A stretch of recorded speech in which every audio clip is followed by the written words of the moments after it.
Greetings, good morning, and welcome to Mind the Moment, brought to you by Harvard Pilgrim Health Care. This, my friends, is our coffee house in the cloud, a place where we invite amazing mindfulness instructors to talk with us about what mindfulness means to them, what it can mean for you. We will be practicing together and then giving you a chance to let us know what's on your mind. Okay, friends, we've definitely been in the real stuff this week. People often remark, mindfulness, it sure looks swell, but is it really useful in those times in which things seem appallingly overwhelming? Is it really useful? Now, speaking for myself, the true value of my own mindfulness practice did not get driven home for me until I found myself going through a divorce a few years ago. It turned out mindfulness really was there for me when I needed it most. But I'm no expert. It's fortunate then that we do have an expert here, and it's none other than Jess Morey, founder and former executive director of Inward Bound Mindfulness Education, which the kids call IBME, leadership coach, and teacher of mindfulness to kids of all ages. Good morning to you, Jess. Good morning, John. Good Thank morning. you for returning. Thank you for inviting me back. Jess, if you don't mind me asking, can you tell me about a time when you realized your mindfulness practice was not just about taking the edge off of day-to-day life, but was actually a significant safeguard against succumbing to the toughest stuff life likes to throw at us? And is there anything which that experience taught you about mindfulness practice that might help us hone our understandings of our own practices? Yeah, I mean, there's been so many moments that now that I've been meditating since I was 14, so we're going on 7 years, I guess, of meditation practice. I'm not counting. Now that I'm reaching middle age, John. But so there's been so many moments, and let's see, actually what comes to mind, this is a very intense and heavy moment. My brother really struggled with addiction and mental health challenges. And during those periods, he'd kind of go in and out of these intense periods. Like,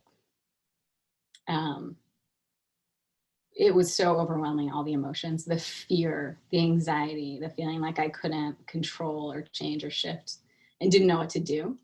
And I would go outside. I have real vivid memories of the last time when he was really not doing well. I would just go outside and I do walking meditation. And so basically what I do is just keep bringing my attention down to my feet. And that was what kept me somewhat sane and not totally spun out in this intense fear and sadness. And so it was like, it wasn't like it was a pleasant experience, but I could have moments of just feeling my feet touching the ground, feeling the earth underneath me. Then I might get overwhelmed by a thought, bring it back to the feet, feel my feet on the ground. And so it was just that process.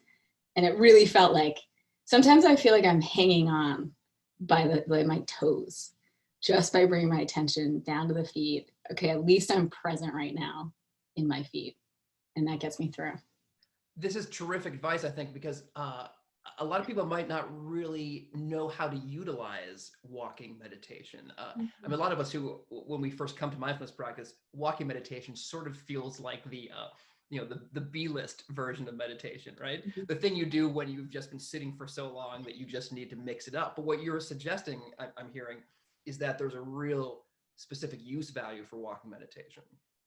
Huge. And so for me, very specifically when I'm feeling overwhelming emotions. So when I am in the restlessness, agitation, grief, if I sit down with that, sometimes just sitting it feels like too much. Like I can't just sit in stillness with the intensity of this. I will go for a walk. And so another time when I did that was when George Floyd was killed. I experienced this overwhelming fear, grief, sadness. I think it connected me back to my brother's death. So at that time I had to do a lot of walking meditation. Even in like the middle of the night, 10 o'clock at night, I was like, I'm not gonna be able to sleep with this. So I would just go outside in front of my house, feel my feet, feel the wind. And that's how I could find some amount of grounding and calm. Yeah, and there's a common sense aspect to this as well, because when we are sitting in meditation, whether we're kneeling or sitting cross-legged, there is a sense in which our bodies are becoming a little more dense and constricted, right? And so what I'm hearing you point to is that when we are doing walking meditation, there is a way of increasing the surface area that is having contact with the world. Yeah, totally. Yeah. And there's more to attend to beyond just like all that's churning inside. Wow. Well, this was, thank you for sharing. That was a tremendous way to start. So folks, apropos to that, we're going to keep things a little bit loose today. I'll be asking Jess some questions. We'll do some practice. We'll ask you some questions, and we'll ask you to ask us some questions. For those last two parts, the chat box, which is accessible at the bottom of your screen, is how you'll be able to communicate with us. Jess, let's take the temperature of the room here. Is there something in particular you'd like maybe folks to comment on as we're getting ourselves started here? Yeah, so I want to do a practice this morning on equanimity. And so my question for folks is, what is happening for you, or what do you know is happening that you're resisting or that you don't want to accept?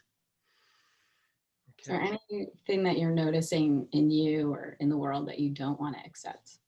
Okay, so while folks are thinking and typing, please know how grateful we are to have you joining each other in our virtual coffee house this morning. Do keep in mind that only Jess and I will be able to see anything that you type in the chat box. And if we don't have a chance to read your particular question or comment out loud, please know that we do read and value them all. As we close today, which will be right around 9 a.m., I'll mention some more ways that you can keep in touch with us too. So Jess, let me actually start with you if you don't mind. So is there anything that you are sort of feeling that resistance around today? Yeah. Yeah. Yep. The thing that's really a lot, so I've gone through a number of things since we last were together, getting the election results. And yeah, it's a resistance. And I see some people kind of mentioning some of this, like that there's so many, I actually believe in the goodness of people ultimately. So it's something about, I don't want to believe that people can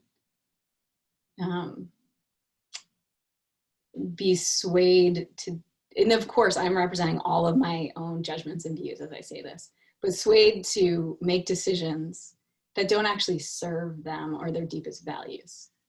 And that might also sound arrogant, that as if I would know what their values are, but I'm resisting that's happening in our country.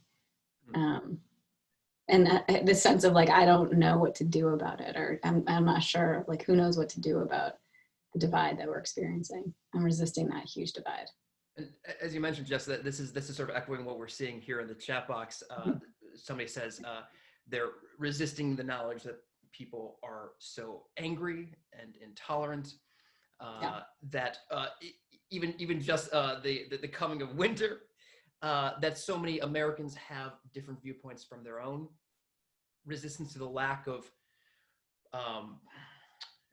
repudiation for some of the things that have been occurring in the last several years. And somebody echoes you're not wanting to accept that people have certain attitudes, Jess. I mean, so this is very much in tune with what's happening in the chat box. Actually, let me, if you don't mind, Jess, let me ask you, because I think this picks up on what you were saying a moment ago.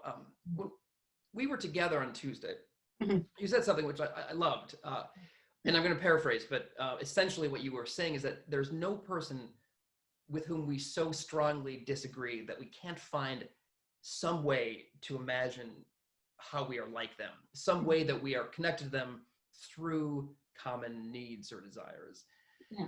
And, we talked about having you do a meditation for us this morning around equanimity, but I'm wondering if you could also work into that any specific contemplative practices you'd like to that could help us exercise this kind of knowing of that there is a way to connect with another person's humanity, even if it seems on the surface that maybe it's very difficult to do so. Great. Yeah, we can totally do that. And I think that's where the sense of like what I call the basic goodness of people is, like that I believe that everyone is taking actions to try to meet their values and needs, and that their values and needs are super legitimate. And that it's just that I take issue with the strategies they use to meet those values and needs that they have. But I also think what really came to me yesterday was a sense of wanting to deeply connect to people who have different views from me. Like honestly wanting to understand, because that's what could open up. Like, I don't actually want to sit here with this arrogant view that I know the best strategy to meet people's needs. Because why would I know that, right? But actually being in community and conversation and relationship and having meaningful conversations, we might be able to come up with strategies that meet more needs, meet mine and theirs at the same time. Mm-hmm. Yeah. Well, so what do you think? Should we practice? All right, let's do it. Okay. Okay, so what we'll do is a practice that will be equanimity. And then just like me practice. So, which someone just mentioned. So equanimity, yes, is this, so it's both, the concept of equanimity is that like, can we be with, how do we relate to things that we like and the things that we don't like, to the changing circumstances all the time?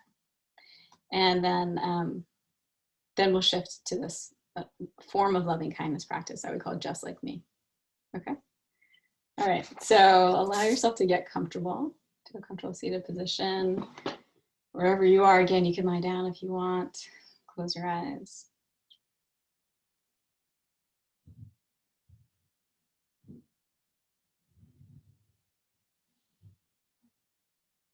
And let your body soften as you breathe. You might want to take a few deeper breaths.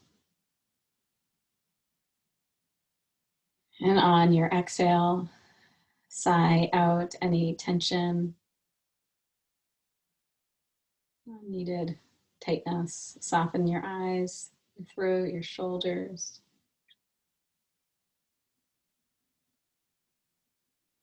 And let yourself release weight into the chair, the floor. And feel if you can soften through your belly, your pelvis.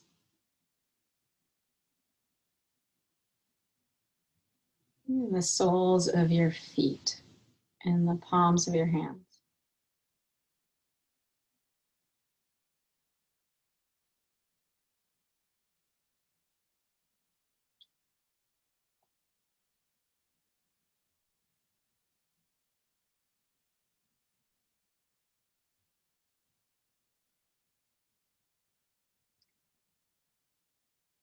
And I'm going to invite you, so we've reflected on the things that we're resisting right now. And some of the outcomes of the election, the fact that winter is arriving. Maybe something else in your life.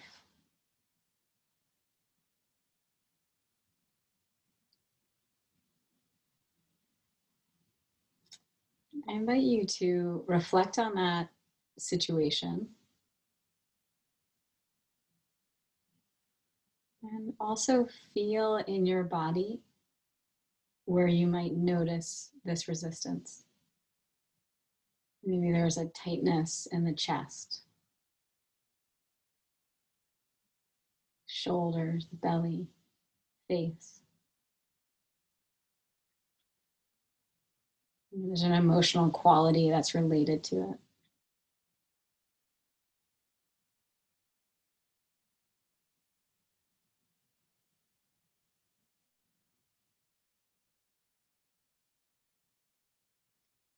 And so the practice of equanimity is to allow yourself to be with things as they are, to touch, be connected with. So no it's letting go of the resistance or being with the resistance itself.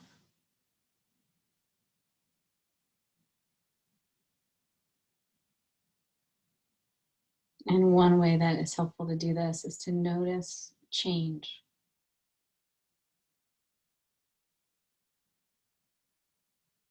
can notice how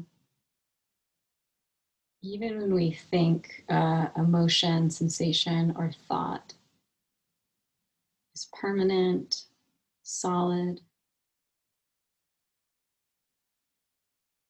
it's actually changing constantly in subtle ways.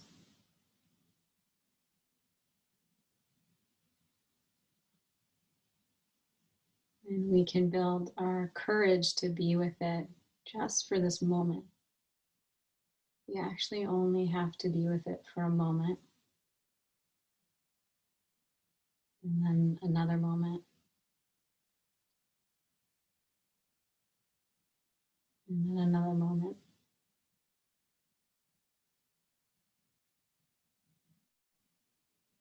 And that's doable.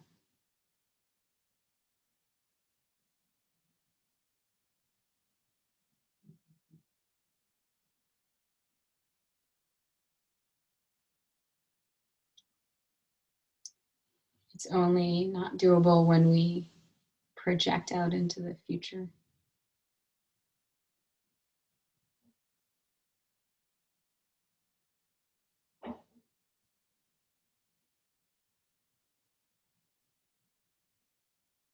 And there are some phrases that can be helpful.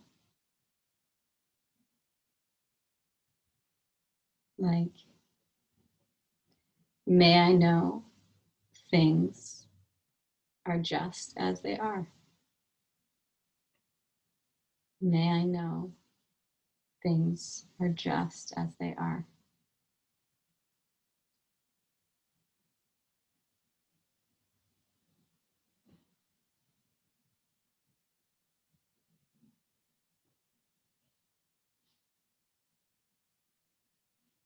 May I have the capacity to be with whatever arises in my life.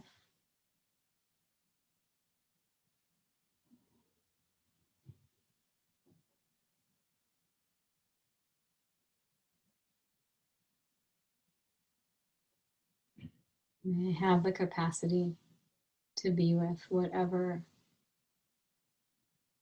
arises in my life.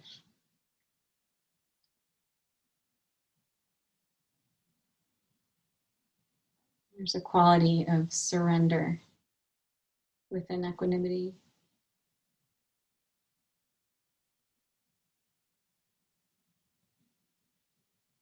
And also a deep trust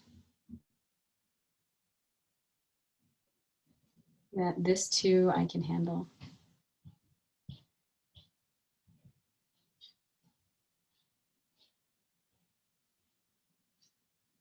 This too I can be with, just for a moment.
And now for the last few minutes of this practice, we'll shift to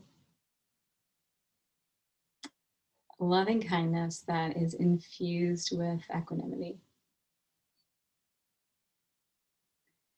And so this practice, we call it sometimes just like me. So I invite you to bring to mind someone, maybe ideally this is someone who you might actually know, who has a different view than you. Or maybe you just imagine you've seen people on TV, or you imagine people who might have voted differently than you or wanted a different outcome.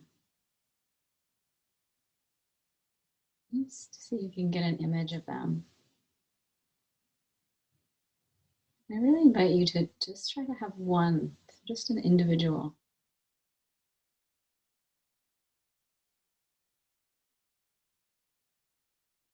And then as you imagine this person, just reminding yourself that this person has a human body, mind, and heart, just like me.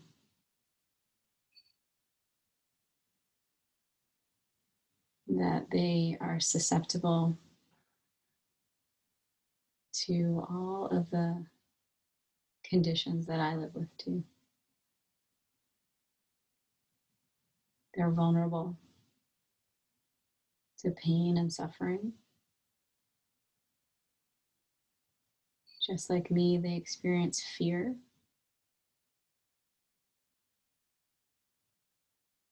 Just like me, they want to be safe.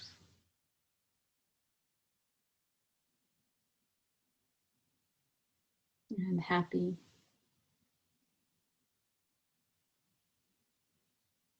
Just like me, they want to be loved.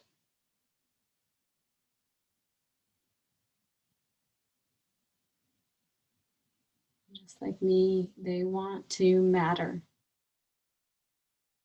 They want to matter in their life and in the world.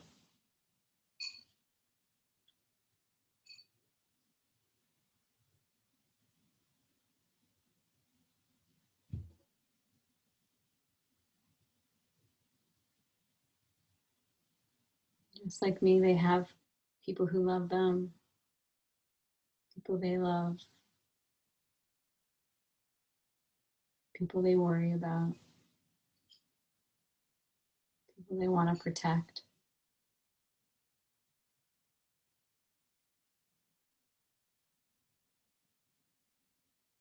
They have these nervous systems and minds that are impacted by the world around us.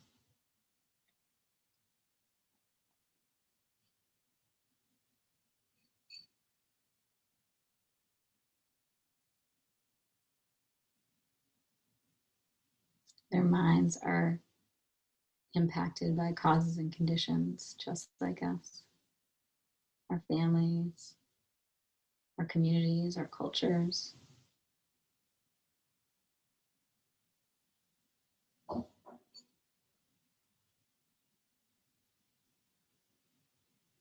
And ultimately, just like me, these people really just want to be happy and healthy and safe.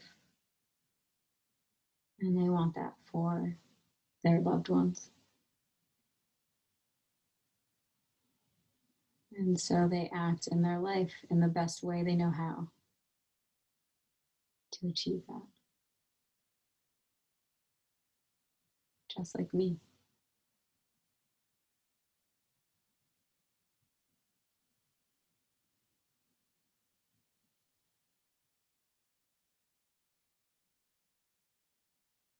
And then if you have it in you, if you can, you might just imagine there is someone or someones that you know who have different views than you. And they have beautiful qualities that you can connect with. There's things about them that you can really admire and appreciate. I invite you just to take a few moments to reflect on that.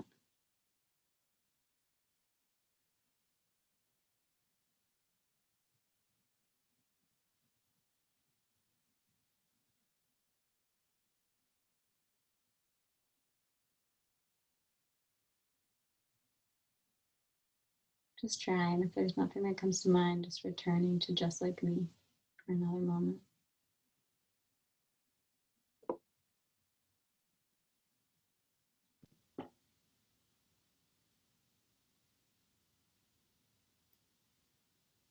And then taking a breath, letting that all go, just returning to your body here and now. Noticing how it feels now to have done that reflection.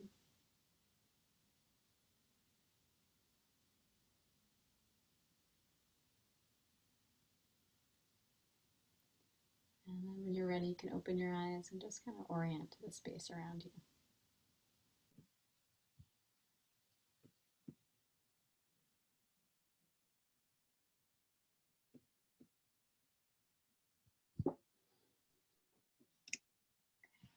Thank you, Jess. I felt very powerful. And if you don't mind, I'd like to see if I can get a little clarity from you on something you said in the first part of the meditation, which had to do with equanimity having a quality of surrender to it. So if I were to say the words to you, this is how things are, that might sound like a logical, universal truth, and a phrase that is also well attuned to mindfulness practice. But I feel like in a different context, maybe even the context that we're in socially or historically, the words "this is the way things are" might seem like it has the sense of a tacit submission or giving up or giving in the face of maybe what seem like insurmountable challenges or odds. Do you have a way that we can square these two attitudes that are both contained in the same phrase of "this is how things are, this is the way things are"? Yeah, things are just as they are. Yeah, totally. So when we talk about equanimity, it's really about now, this moment, right? That's its implication, as now. And like the thing is, like sometimes I really think about this, it's kind of funny because it is how it is. Like that's actually what's happening right now. So might as well, like our resisting that reality doesn't do anything about it because it's already happening, right? So it's just a surrender to being here with things exactly as they are now. It doesn't have any implications for the future other than building our capacity to be with whatever happens in the future. But it doesn't have implications for my actions about what I'm going to do about the future, right? So it's about like the time implications. That's right. Well, I mean, I appreciate that philosophical sort of angle on it, that by the time we realize what's happening, we're already in it.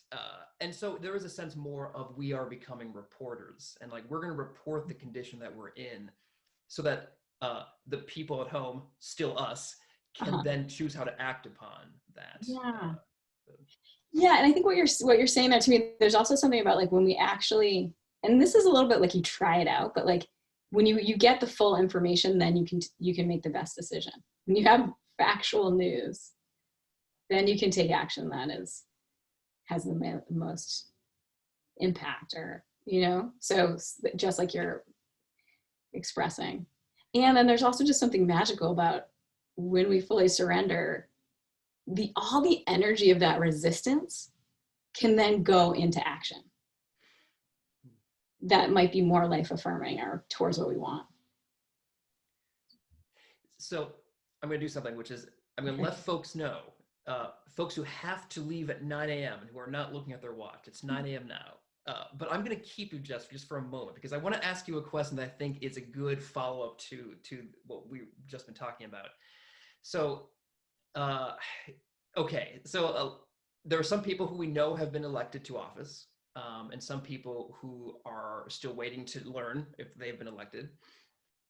And I'm curious, if you had all the individuals who will be elected in this cycle in a room with you, and maybe in this room, maybe watching right now, and if against all odds, they were actually willing to listen to the advice of a mindfulness teacher, what would you tell them? Oh, I would tell them that I would highly recommend them all going on a 10-day silent retreat that included some loving kindness practice and actually having to face their own bodies and minds. And if they would listen to me, that would be incredible. I just imagine if like all senators went on a 10-day silent retreat and had to like look at their own hearts and minds and then do some loving kindness.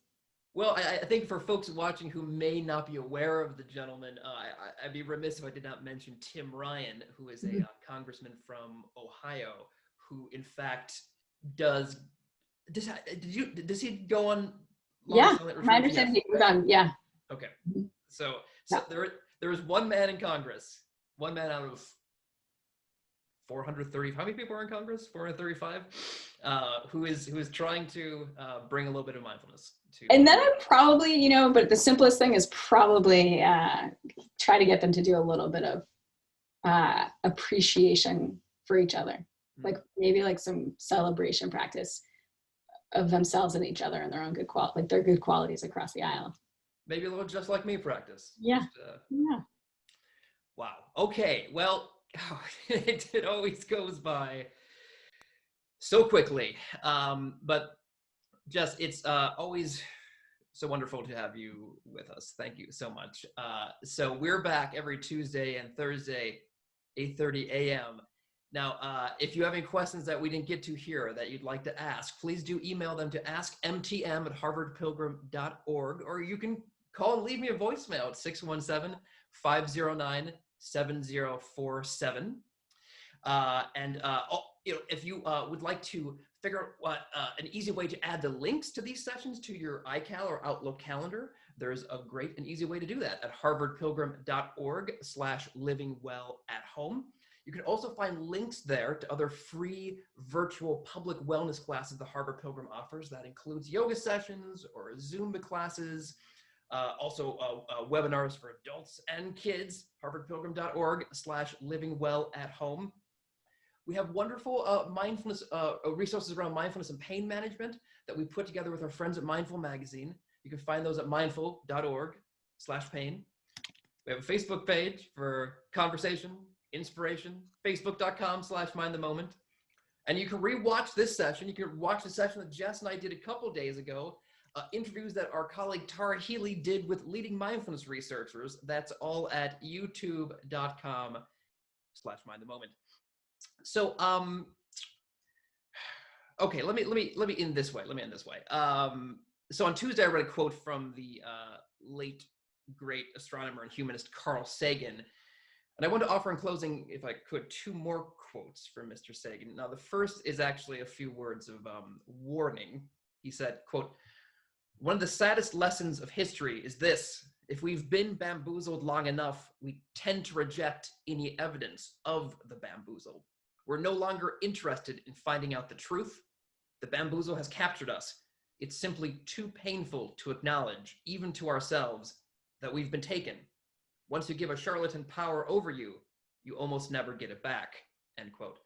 But also, ever the epitome of equilibrium, Mr. Sagan offered us the following counterbalance, quote, "For small creatures, such as we, the vastness is bearable only through love," end quote. So Jess Morey, thank you for taking the time to do double duty with me this week. Thank you. You'll forgive me, perhaps, for ending our session today on a droll note. Since we spoke on Tuesday, I'm wondering if you've had any desire to update the theme song for your mindfulness practice this week. Yesterday Spotify chose "Smile" by Katy Perry for my morning dance. And I felt like it was it was perfect. It was just like, it's basically about how things were bad and then you just smile because they'll get better. I like how you're saying Spotify chose it for you, which is like saying, I have a friend who has this issue. So I was originally going to suggest "The Waiting" by Tom Petty and the Heartbreakers, and then I thought about "Running Down a Dream" by Tom Petty and the Heartbreakers, but eventually I landed on "Wake Up Time" from Tom Petty's Wildflowers. Thank you again, Jess. Thank you to everyone for joining us. I hope to see all of you very soon. Have a momentous day.